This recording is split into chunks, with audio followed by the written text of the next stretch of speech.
یکی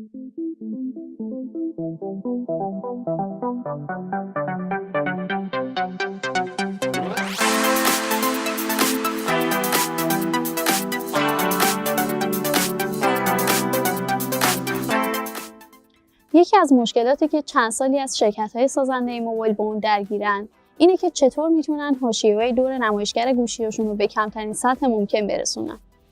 البته شرکت‌ها تو این راه استراتژی‌های متفاوتی دارن. مثلا بعضی‌هاشون هنوز ترجیح میدن از همون ناچ یا بریدگی‌های بالای نمایشگر استفاده کنن.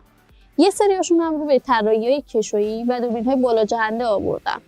البته این وسط یه طراحی دیگه‌ای هم هست و اونم این مدل نمایشگرهاه.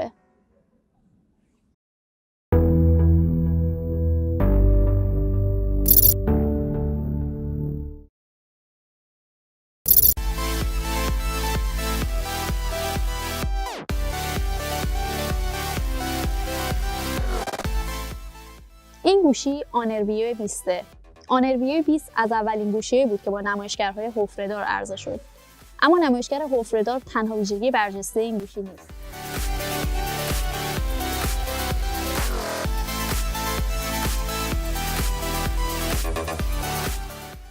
مثلا وقتی این گوشی رو تو دستتون میگیرین، اولین چیزی که شما رو محو خودش میکنه طراحی زیبای قاب پشتیشه. این انعکاس دیدنی نور با تکنولوژی بافت نور روی شیشه درست شده و این تازه رنگ مشکی این گوشیه. تو رنگ‌های آبی و قرمز انعکاس نور حتی از اینم دیدنی تره. در مورد دوربینش هم که دیگه اصلا واسهتون نگم. بزرگترین سنسور دوربین اصلی این گوشی 48 مگاپیکسلیه. این یعنی میتونین باهاش یه عکسی رو بگیرین، روش تا دلتون میخواد زوم کنین و بازم جزئیات تصویر معلوم باشه. اصلا همین حفره نمایشگر که دوربین سلفی توشه. سنسور این دوربین 25 مگاپیکسلیه، یعنی باهاش میتونین یه عالم سلفی با کیفیت جالب بگیرین.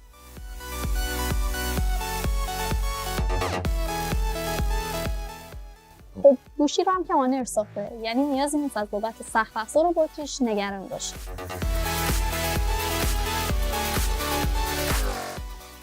اصلا میدونید چیه؟ اینجوری نمیشه. اگه یکم دیگه صبر کنید میتونید بررسی کامل این گوشی رو تو وبسایت سخت افزار بخونید.